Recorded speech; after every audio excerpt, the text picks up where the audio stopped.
श्रीमदानन्दतीर्थ भगवत्पादाचार्य गुरुभ्यो नमः।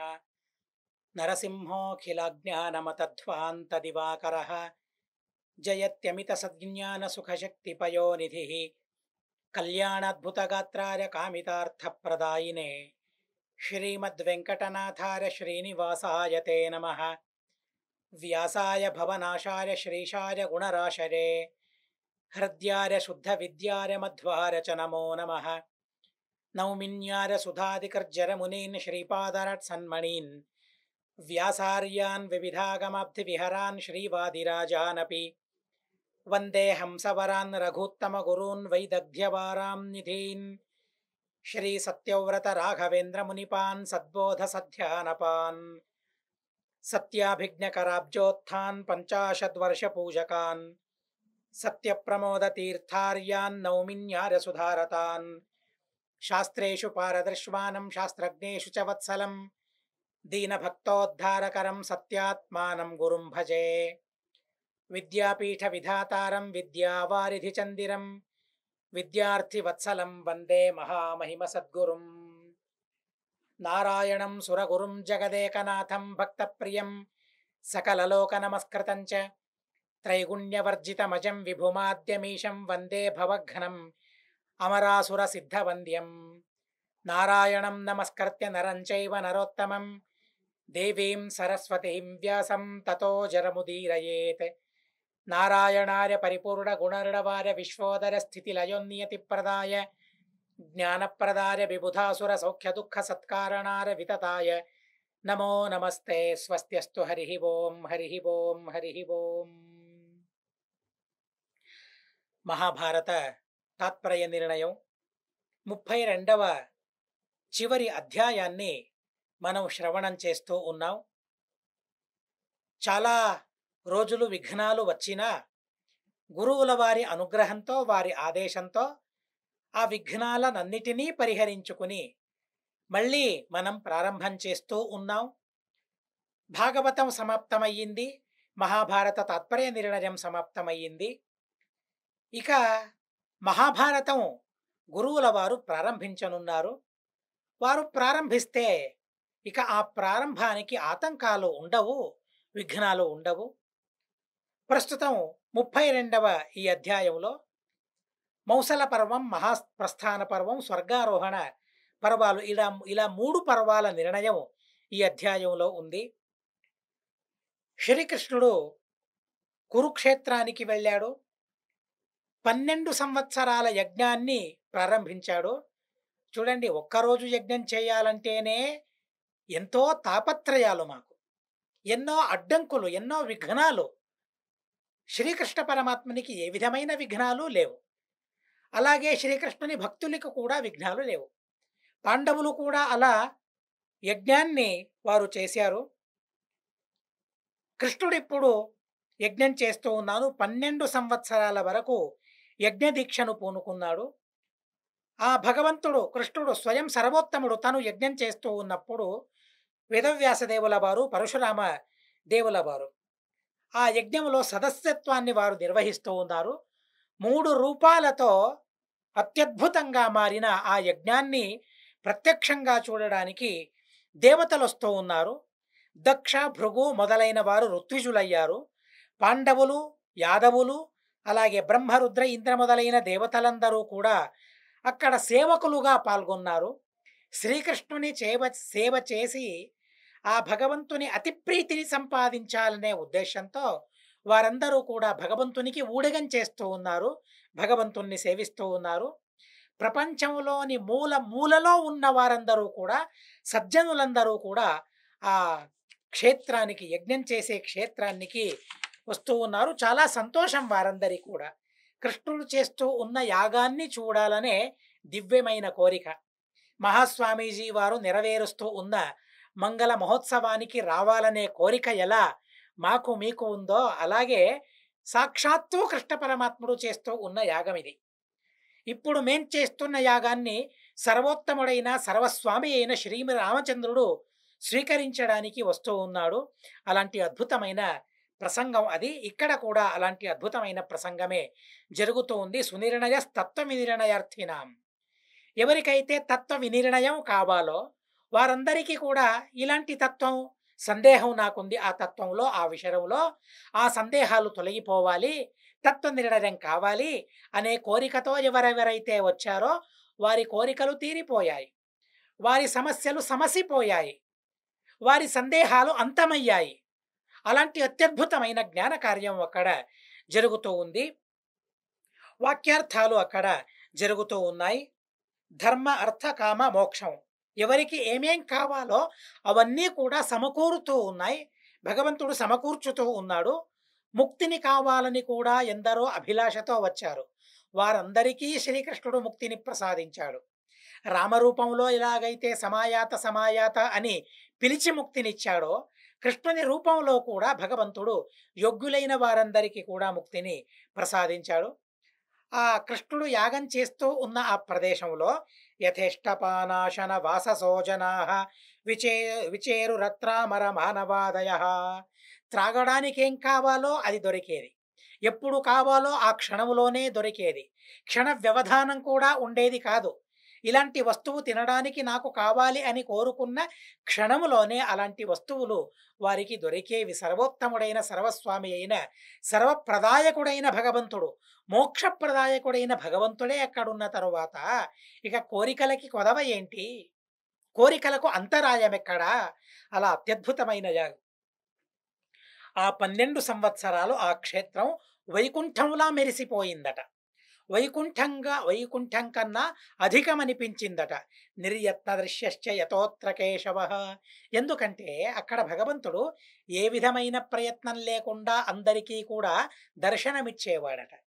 అలా ఆ భగవంతుని దర్శనాన్ని నోచుకున్న వారందరూ కూడా వైకుంఠం కన్నా ఇది అధికమని భావించారు. ఇలా 12 సంవత్సరాల ఆ యజ్ఞాన్ని భగవంతుడు సమాప్తి చేశాడు. అవభృత స్నానం, మంగళ మహోత్సవం చేస్తూ ఉన్నాడు. ఆ కార్యక్రమాన్ని, ఆ యాగాన్ని పరిసమాప్తి చేసిన తరువాత ఇక వీడుకోలు పలకాలి వచ్చిన వారందరికీ కూడా. ఆ వీడుకోలు చెప్పడానికే 1 సంవత్సరం అయ్యిందట. ఎందరొచ్చారో గమనించండి. 1 సంవత్సరం వరకు ప్రతిరోజు అందరికీ వారికి తగిన బహుమతి, వారికి తగిన ఉపాయనమిచ్చి వారిని వారికి వీడ్కోలు చెబుతూ ఉన్నాడు భగవంతుడు. ఆ తరువాత తమ యాదవ కులాన్ని సంహరించాలని భగవంతుడు సంకల్పించుకున్నాడు. సంకల్పించుకుని ఎవరో శత్రువులు యాదవులను సంహరిస్తే అది యాదవుల కీర్తికి కలంకం అని భావించాడు. కనుక యాదవులు ఉండటానికి వీలు లేదు. యాదవులు ఉన్నంత వరకు కలి యొక్క విహారం ఉండదు. భగవద్భక్తులు వారందరూ కూడా భగవంతుని అప్రతిమంగా ఆరాధించిన వారు. అలాంటి భగవద్భక్తులు ఉన్నప్పుడు కలికి నివాసం ఎక్కడా? కనుక ఆ యాదవుల్ని సంహరించాలని భగవంతుడు అనుకున్నాడు. బ్రాహ్మణుల ద్వారా వారికి శాపం కలిగేలా భగవంతుడు చేశాడు. చాలా అద్భుతంగా భాగవతములో ఆ విషయాన్ని మీరందరూ కూడా విన్నారు. విశ్వామిత్ర మొదలైన ఋషులందరూ కూడా అక్కడికి వచ్చారు. అక్కడికి వచ్చినప్పుడు జాంబవతి పుత్రుడైన సాంబునికి గర్భిణీ స్త్రీ వేషాన్ని వేశారు. ఈ స్త్రీ, ఈ మహిళ పురుషుణ్ణి కంటుందా, స్త్రీని కంటుందా అని పరీక్షించినప్పుడు అక్కడ ఋషులందరూ కూడా ఒక రోకలి పుడుతుంది, మిమ్మల్ని సంహరించడానికి ఒక రోకలి పుడుతుందని వారు శపించారు. వారు చెప్పిన విధంగానే తన గర్భంలో రోకలి కనిపించింది. ఏం చేయాలి? పెద్దలందరూ చెప్పారు. దాన్ని చూర్ణం చేసి సముద్రంలో వేసేశారు. ఆ సముద్రంలోనే, సముద్ర తీరంలో ఐరిక అనే గడ్డిపోచలాగా అది పెరిగింది.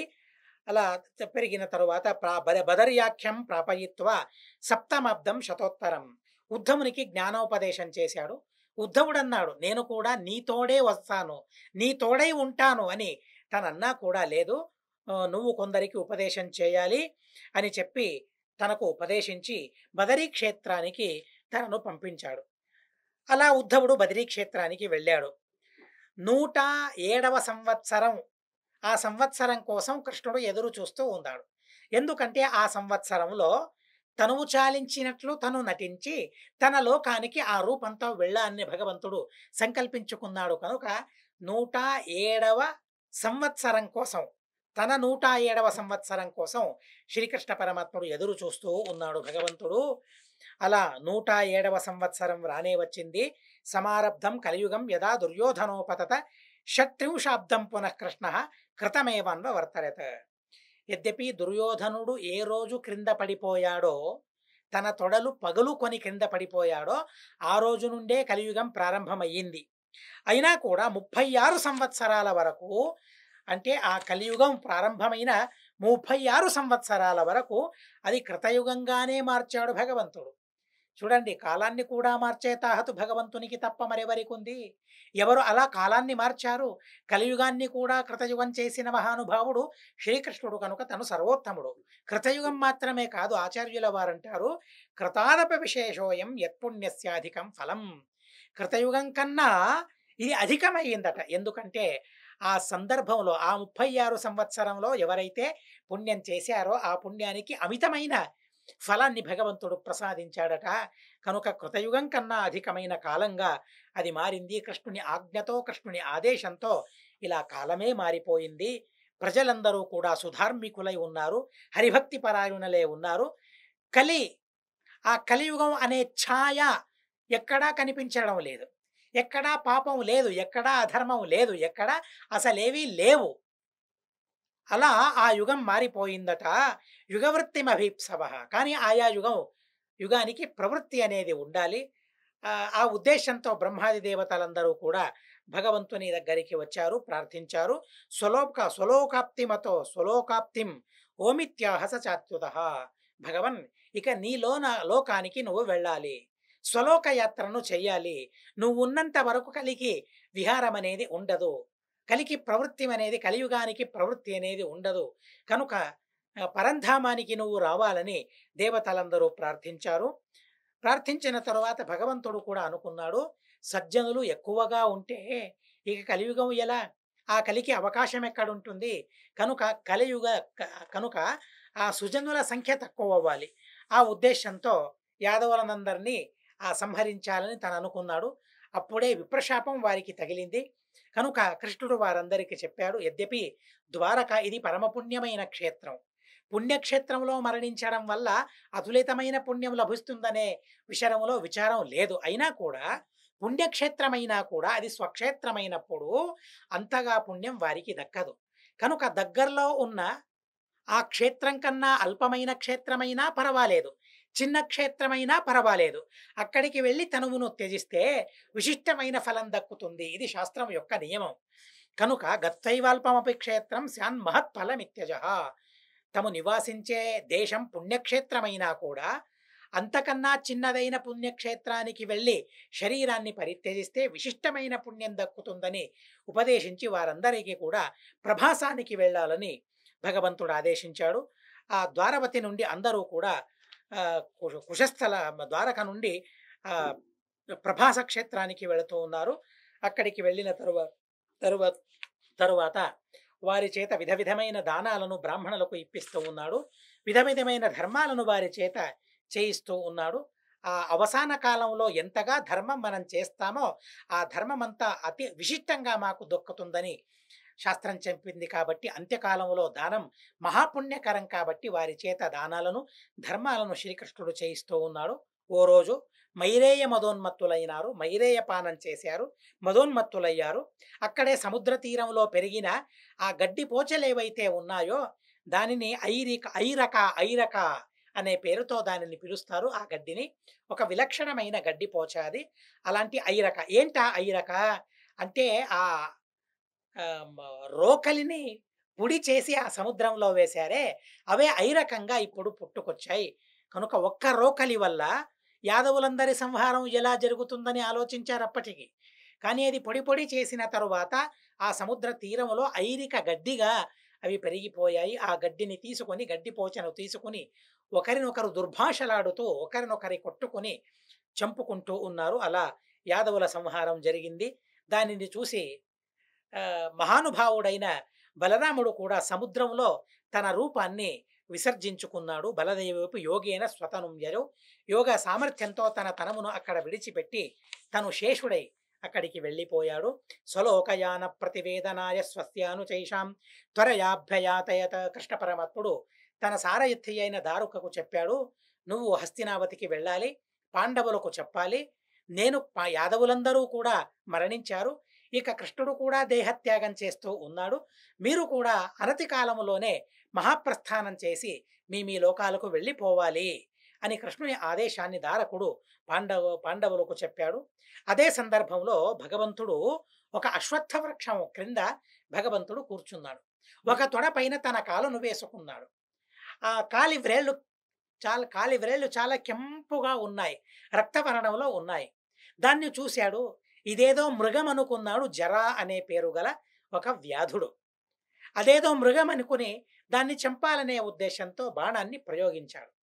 ఆ బాణం ముందు ఇనుప ముక్క ఏదైతే ఉంటుందో ఆ రోకలి పైన ఉన్న ఇనుప ముక్క అది. అది ఆ చేపలు పట్టేవాడికి దొరికింది. దాన్ని తను ఆ బాణంగా చేసుకుని అమ్మాడు. ఆ బాణమే ఈ జర అనే వ్యాధుడు తీసుకున్నాడు.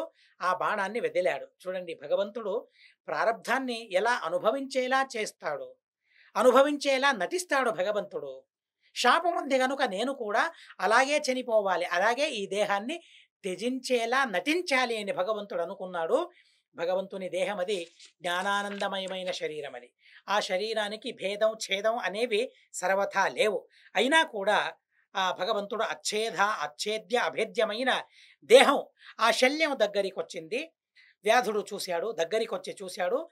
ఏదో మృగమనుకుని బాణాన్ని ప్రయోగించాను, కానీ అక్కడ కృష్ణుడున్నాడు. విప్రవాక్యం మానయానః కారయిత్వామునా హరి పాపం మాం జహి దేవేహి దేవేతి యాచంత మనయద్దుహం ఆనయద్దివం. అక్కడికి జరా వ్యాధుడు వచ్చాడు, భగవంతుణ్ణి చూశాడు, శిరసాష్టాంగ ప్రణామం చేశాడు. స్వామిన్, నేను పాపం చేశాను, నన్ను చంపమని వేడుకున్నాడు. అలాంటి సందర్భంలో తనకు స్వర్గలోకం కలిగేలా భగవంతుడు చేశాడు. ఎవరా జరా అనే వ్యాధుడు? ఎందుకని తను ఆ వ్యాధునిగా జనించాడు అంటే, తను పూర్వజన్మలో భృగు మహర్షి. వెంకటేశ మహాత్మ్యంలో ఈ గాథను మనం వింటాం. హరిసర్వోత్తమత్వాన్ని స్థాపించడానికి తను 3 లోకాలు తిరిగాడు. భగవంతుని లోకానికి వెళ్ళినప్పుడు భగవంతుని సేవ చేస్తూ లక్ష్మీదేవి ఉంది. భృగువుకు కోపం వచ్చింది. ఏ ఎదలో లక్ష్మీదేవి యొక్క నివాసం ఉంటుందో ఆ ఎదను కాలితో గట్టిగా తన్నాడు. అలా ఆ భగవంతుణ్ణి తన్నడం అంటే ఎంత గొప్ప పాపమో చూడండి. అయినా కూడా భగవంతుడు క్షమించి ఈ చిన్ని జన్మను, ఈ పాపయోని తన కలిగేలా చేశాడు. అలా తం వనిం వ్యాధతాం కథం పాదప్రహార దోషంతో, భగవంతునికి పాదంతో ప్రహారం చేయడం వల్ల, ఆ దోషం వల్ల ఆ భృగు మహర్షి వ్యాధునిగా జన్మించాడు. కొందరంటారు భగవంతుణ్ణి పాదంతో తాకాడు నిజమే, కానీ ఆ సందర్భంలో భృగు మహర్షి తన పాదంలో కూడా భగవంతుడున్నాడని చింతించాడట. కనుక భగవంతునికి సమాగమం జరిగింది. పాదములో ఉన్న భగవంతుడు, తన భృగు ఋషి యొక్క పాదములో ఉన్న భగవంతుడు, భగవంతుని ఎదలో ఉన్న భగవంతుడు, ఎదయే ఒక భగవంతుని రూపం గనుక ఆ యథస్వరూపమైన భగవంతుడు వారిద్దరూ కౌగిలించుకున్నట్లయింది. అలా ధ్యానం చేశాడు కాబట్టి భృగు మహర్షికి ఏ విధమైన పాపం కలగలేదు అని కొందరు చెబుతూ ఉంటారు. కానీ అది నిజం కాదు. ఎందుకంటే శ్రీమదాచార్యుల వారే నిర్ణయం చేసి చెబుతూ ఉన్నారు. నిర్ణయం కన్నా అధికంగా ఎవరు చెప్పగలరు? కనుక నిర్ణయం చెబుతుంది పాద ప్రహార దోషేణ. గమనించాలి మీరందరూ కూడా. పాద ప్రహారం అనేది ఒక దోషం, తను చేసిన పాపం. ఆ పాపం వల్ల పాపయోనిలో తను జనించాడు. శ్రీమదాచార్యుల వారు అతి స్పష్టంగా చెప్పారు. కాబట్టి ఈ విషయంలో ద్వంద్వం ఉండకూడదు, సందేహం ఉండకూడదు. భృగు మహర్షికి పాపం రాలేదు అని అనుకోకూడదు. పాపం కలిగింది. ఆ పాప ఫలమే వ్యాధునిగా జనించడం. తరువాత పశ్చాత్తాపం తన కలిగింది కాబట్టి సుప్రీత తచ్చరీరిణం స్వాజ్ఞాప్రాప్త విమానేన దివం నిన్నే జనార్దన. ఇప్పుడు కూడా బాణప్రయోగం చేశాడు. బాణప్రయోగం చేయడం కూడా ఒక పాపమే. కానీ బాణప్రయోగం చేసిన తరువాత తనకు పశ్చాత్తాపం కలిగింది కాబట్టి భగవంతుడు ఆదేశించడం వలన అక్కడికి ఒక విమానం వచ్చిందట. ఆ విమానంలో కూర్చుని ఆ ఋషి అంటే ఆ వ్యాధుడు తన లోకానికి వెళ్ళిపోయాడు. మరోసారి ఆచార్యుల వారు చెబుతారు, గమనించండి. నీచాం యోనిం, నీచమైన యోని తనకు కలిగింది భృగు మహర్షికి. ఎందుకని? నీచ కర్మాప్తం, అతి నీచమైన కర్మ వల్ల. ఏదా కర్మ? భగవంతుని ఎదకు కాలితో తన్నడం అనే అతి నీచమైన కర్మ వల్ల తనకు ఆ నీచమైన యోని తనకు కలిగింది. కానీ అదుష్టత్వాత్తు మనసహ, తన మనసులో మాత్రం ఏ విధమైన దోషం లేదు. దోషభూయిష్టమైన శరీరం తనకొచ్చిందే తప్ప, తన మనసులో ఏ విధమైన కల్మషం అనేది లేదు. ఏ విధమైన మాలిన్యం అనేది లేదు. నిర్మలమనే మనసుతో తనున్నాడు. భక్తి లోపం తనకు కలగలేదు. శరీరంలో లోపం కలిగినా కూడా భక్తి లోపం తనకు కలగలేడు. కనుక భృగోరత్ర బుద్ధిపూర్వం నాతి దోష కదప్యభూత్. ఈ జన్మలో కూడా తన ఆ పాపమే చేశాడు. కృష్ణునికి బాణప్రయోగం చేశాడు. అది కూడా ఒక పాపమే. అయినా కూడా బుద్ధిపూర్వకంగా చేసిన పాపం కాదు. కనుక మరియు పశ్చాత్తాపం తనలో కలిగింది కనుక దానివల్ల అది అతిదోషంగా మారలేదు. అతిదోషం కాలేదు. దోషమే కానీ అతిదోషం కాలేదని శ్రీమదాచార్యులు చాలా చక్కగా నిర్ణయమిస్తూ ఉన్నారు.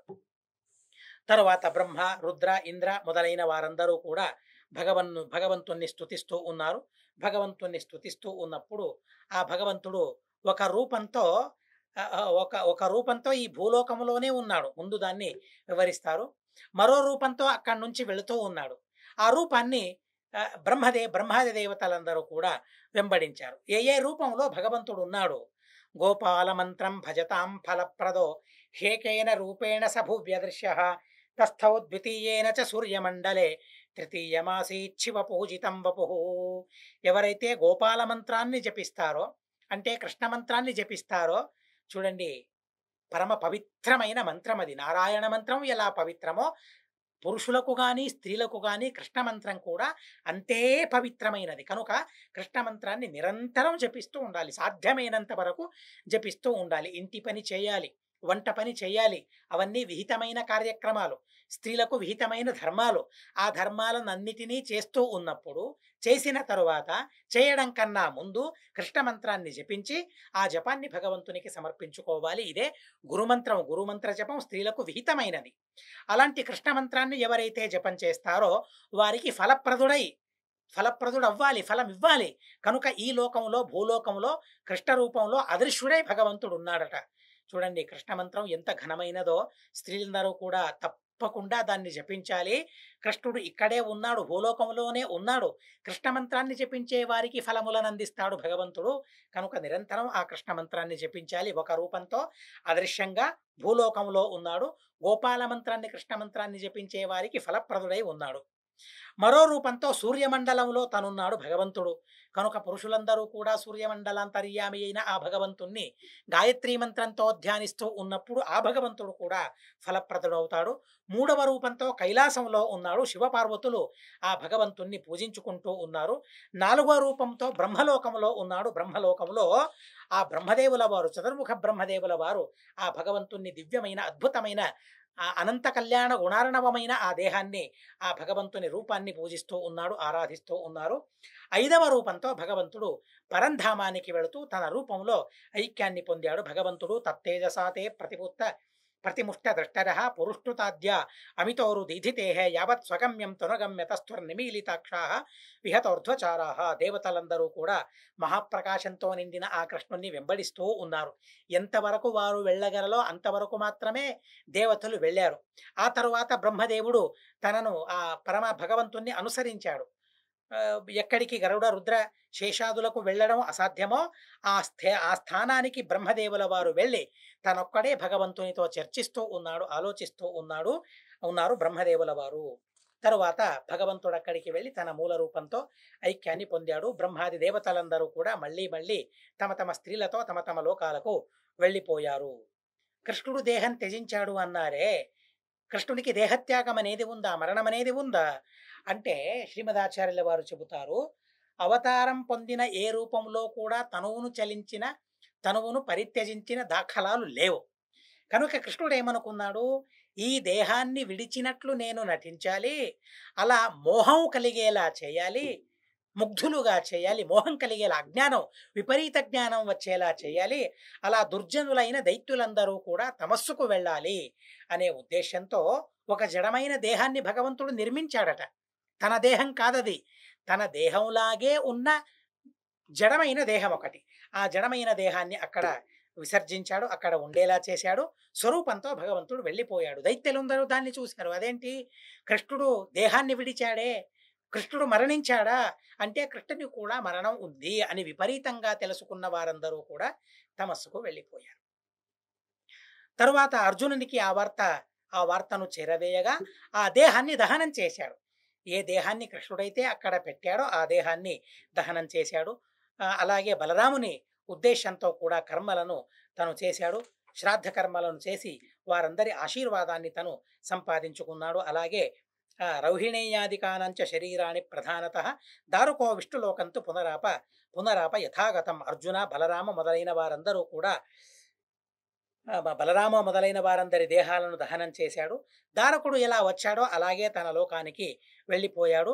అలాగే రుక్మిణి మరియు సత్యభామ వారిరువురికి కూడా జడమైన దేహం లేదు కనుక వారిరువురు ఎలా ఈ తనువును పరిత్యజించినట్లు నటించారు అంటే, రుక్మిణీదేవి అగ్నిలోకి ప్రవేశించింది, అదృశ్యమైపోయింది. అందరూ అనుకున్నారు అగ్ని ఆ దేహాన్ని కాల్చేసింది అనుకున్నారు. హరే పార్శ్వం సత్యాకృత్వా తపస్తత. సత్యభామాదేవి అడవికి వెళ్ళింది, విచిత్రమైన తపస్సును చేసింది. యోగ సామర్థ్యంతో తను కూడా తన లోకానికి వెళ్ళిపోయింది. వారిరువురి దేహం కూడా అప్రాకృతమైనదే, ప్రాకృతమైన దేహం వారికి లేదు. అయినా కూడా దైత్యులను వంచడానికి ఆ విధమైన ఆ నటనను వారిరువురు చేశారనే విషయాన్ని మనం తెలుసుకోవాలి. తరువాత ఆ కృష్ణుని 10,100 మంది రాణులు, భార్యలు ఎలా వారందరూ కూడా మరణించారు అనే వార్తను చెబుతూ ఉన్నారు. అన్య మహామహిష్యస్తు త్యక్వా దేహం హుతాశనే కాశ్చిత్తు తపస త్యక్తదేహ హరిం వ్యయు. కొందరు అగ్నిలో దేహాన్ని పరిత్యజించారు, మరికొందరు తపస్సు చేసి యోగ సామర్థ్యంతో ఆ దేహాన్ని విడిచిపెట్టి తమ తమ లోకాలకు వెళ్ళిపోయారు. బలరామ మొదలైన వారి భార్యలందరూ కూడా అగ్నిలో దేహాన్ని విసర్జించారు. తమ తమ భర్తలున్న లోకాలకు వాళ్ళు వెళ్ళిపోయారు. వారందరూ కూడా మహాపతివ్రత స్త్రీలు కాబట్టి తమ తమ పతి యొక్క సంయోగం మళ్ళీ వారికి దక్కింది. ఇలా వాసుదేవుడు అంటే భగవంతుని దేహత్యాగం యొక్క వార్తను విన్న తరువాత వసుదేవునికి చాలా దుఃఖం కలిగింది. తను యోగ సామర్థ్యంతో దేహాన్ని పరిత్యజించి కశ్యప రూపంలో తను చేరుకున్నాడు వసుదేవుడు. అలా ఆ వసుదేవుని దేహాన్ని కూడా అర్జునుడు తను చేసిన అశ్వమేధ యాగాగ్ని ఏదైతే ఉందో ఆ అగ్నిలోనే తన అంత్యక్రియను జరిపాడు. వసుదేవుని భార్యలందరూ కూడా అగ్నిలో దేహాన్ని పరిత్యజించారు. ఇక మిగిలిన స్త్రీలు మరియు బాలకులు, వృద్ధులు వాళ్ళు ఉన్నారు. అర్జునుడు ద్వారకకు వెళ్ళాడు. వారినందరినీ తీసుకుని తను వెళ్ళడానికి వచ్చాడు. అక్కడున్న ధనాన్ని కూడా తను తీసుకుని వెళుతూ ఉన్నాడు. వెళుతూ ఉన్నప్పుడు తనొక్కడే వెళుతూ ఉన్నాడు. వెనుక స్త్రీలు ఉన్నారు, ఎందరో బాలకులు ఉన్నారు. శాపముంది వారికి కాబట్టి వారందరినీ కూడా అక్కడ ఆభీర అనే ఒక జాతి వారు అర్జునుడిని ఎదుర్కొన్నారు. అర్జునుడిని ఎదుర్కొంటూ ఉన్నప్పుడు ఆ 16,100 మంది కృష్ణుని భార్యలు ఎవరైతే ఉన్నారో వారికి కాస్త దర్పమట. కృష్ణుని భార్యలం మేము, మమ్మల్ని అడిగే వారు ఎవరున్నారు, మాకన్నా గొప్పలు ఎవరున్నారు, గొప్ప వాళ్ళు ఎవరున్నారు అని కాస్త గర్వం వారికి, దర్పం. ఆ దర్పం వారికి ఉండడం వలన కృష్ణుని శాపమే వారికి కలిగింది. కనుక ఆభీర అధీనులయ్యారు వారందరూ కూడా. యుద్ధం చేయాలని అర్జునుడు అనుకున్నాడు. గాంధీవాన్ని సంధించడం తన వల్ల కావడం లేదు. ఏ అర్జునుడు అంతవరకు గాంధీవాన్ని సంధించి అతి విచిత్రంగా సవ్యసాచిగా పోరాడాడో అలాంటి అర్జునునికి గాంధీవం లేవనెత్తడానికి ధైర్యం కావడం లేదు. ఆ ధనుస్సుకు బాణాన్ని సంధించడం తన వల్ల కావడం లేదు. చివరికి ఆ ధనుస్సుతోనే యుద్ధం చేస్తూ కొందరిని చంపుతూ ఏదో తిప్పలు పడుతూ కష్టాలను అనుభవిస్తూ చివరికి మిగిలిన వారితో తను హస్తినావతికి చేరుకున్నాడు. గాంధీవేన శేషం రక్షన్ కురునగా తదా కురుక్షేత్రగతం జగద్గురుం. అప్పుడు ఆ కురుక్షేత్రానికి జగద్గురువైన వేదవ్యాస దేవుల వారు ఎత్తించారు. పరిపూర్ణమైన విజ్ఞానం, పరిపూర్ణమైన బలం, పరిపూర్ణమైన సుఖం, ఏ విధమైన దోషం లేని సుఖం, ఇలాంటి గుణగణాలు కలిగిన ఆ భగవాన్ వేదవ్యాస మహర్షిని చూసి శిరసాష్టాంగ ప్రణామం చేశాడు. దుఃఖంతో పరితప్తుడయ్యాడు అర్జునుడు. వేదవ్యాసదేవుల వారు అర్జునునికి పరిసంత్వన చేస్తూ ఉన్నారు. ఏ స్త్రీలనైతే మ్లేచ్ఛులు, ఆభీరులు అపహరించారో అలాంటి సందర్భంలో ఇక వారి దర్పానికి తగిన దుఃఖాన్ని అనుభవించారు. ఇక వారిని ఉద్ధరించాలి కదా. భగవంతుడు దాల్భ్యమునిని వారి దగ్గరికి పంపించాడట. గోవింద ఏకాదశి వ్రతం సమీపిస్తూ ఉంది. వ్యాఖ్యానంలో 2 ఏకాదశులను పేర్కొన్నారు. ఆషాఢ శుక్ల ఏకాదశి లేక ఫాల్గుణ శుక్ల ఏకాదశి. ఈ రెంటిలో ఒక ఏకాదశి. ఈ రెండింటిని గోవింద ఏకాదశి అని పిలుస్తారు అని వ్యాఖ్యానంలో చెప్పారు. ఏ ఏకాదశి అనే విషయములో నిక్కచ్చిగా చెప్పలేను. అయినా కూడా 2 విధమైన వ్యాఖ్యానాలు చేశారు కాబట్టి, ఒకటి ఆషాఢ శుక్ల ఏకాదశి అయి ఉండొచ్చు. లేక ఫల్గుణ శుక్ల ఏకాదశి. ఆ ఏకాదశి యొక్క వ్రతం ఉపదేశించారు. ఆ వ్రతాన్ని ఆచరించారు. అక్కడ వాయుదేవుల వచనానికి అనుగుణంగా సరస్వతీ జలంలో తమ తనువును చాలించి వారందరూ కూడా స్వర్గానికి వెళ్ళిపోయారు. అర్జునస్తు కురుక్షేత్రే హార్దిక్య యుధానయో సుతౌ సారస్వతే చైవ దేశే రాజ్యేభ్యషేచేత్. అర్జునుడు కృతవర్మ మరియు సాత్యకి వీరిరువురి కొడుకులను కురుక్షేత్ర మరియు సారస్వత దేశంలో వారిరువురిని రాజులుగా పట్టాభిషేకం చేశాడు. కృష్ణుని మునిమనవడు, అనిరుద్ధుని కొడుకు, తన పేరు వజ్ర, భగవంతునికి అతి ప్రియమైనవాడు, అనేక గుణములు కలవాడు. ఆ మహానుభావుణ్ణి శూరదేశానికి, శూరసేన దేశానికి, ఇంద్రప్రస్థ దేశానికి రాజుగా నియమించాడు. అలాగే పరీక్షన్ మహారాజుకు కూడా అక్కడ పట్టాభిషేకం చేశాడు. పట్టాభిషేకం చేసి స్త్రీలను, ధనాలను, బాలకులను తన అధీనం చేసి, ఇక పాండవులున్నంత కృష్ణుడున్నంత వరకు మేమున్నాం, కృష్ణుడున్నంత వరకు మేము ధర్మయుద్ధం చేశాం, అలాగే దేవద్రోహులను, దేశద్రోహులను నాశనం చేశాం.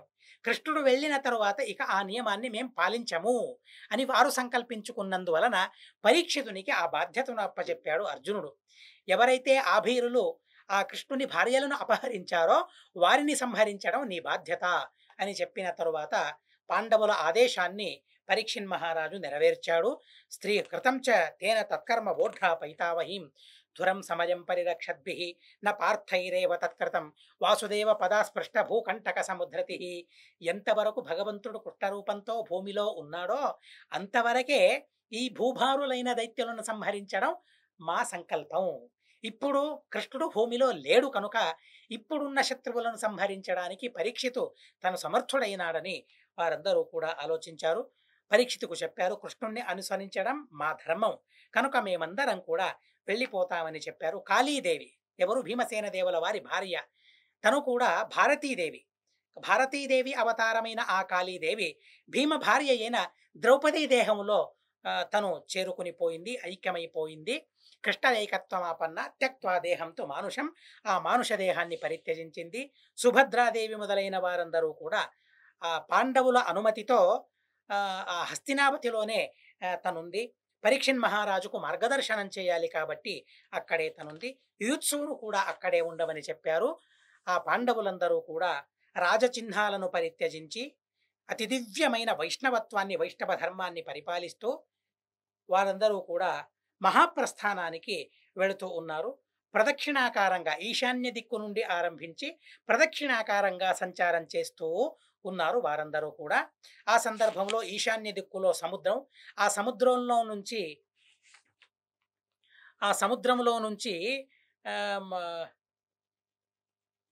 అగ్ని వచ్చాడు. ఆ అగ్ని తనకు గాంధీవం కావాలని కోరాడు. కానీ గాంధీవం పైన అర్జునునికి ఇంకా మమకారం తొలగలేదు. ఇవ్వడం కుదరదు అన్నట్లు తను చూశాడు అర్జునుడు.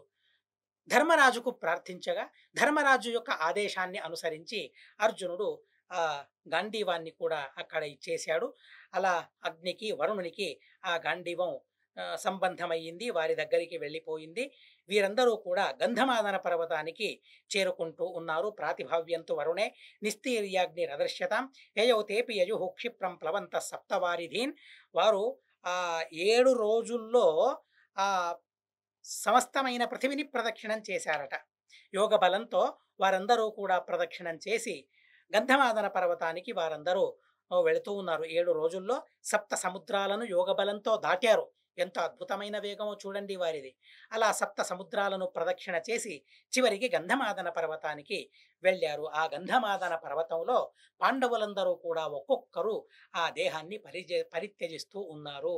అలా పరిత్యజించి తమ తమ లోకాలకి వెళ్ళి శుభమైన, మంగళప్రదమైన ఆ వాతావరణంలో నెలకొన్నారనే వార్తను ఆచార్యుల వారు చెబుతూ ఉన్నారని శ్రవణం చేస్తూ అస్మద్ గురువంతర్గత తాత్విక దేవతాంతర్గత భారతీరమణ ముఖ్య ప్రాణాంతర్గత శ్రీకృష్ణార్పణమస్తు. అక్షరం కర్మ రస్మిన్ పరే స్వర్పితం ప్రక్షరం యాంతి దుఃఖాని యన్నామతః అక్షరో యో అజర సర్వదేవామృత కుక్షిగం యస్య విశ్వం సదా అజాదికం ప్రణరామో వాసుదేవం దేవతా మండలా ఖండమండనం. హరి ఓం, హరి ఓం, హరి ఓం.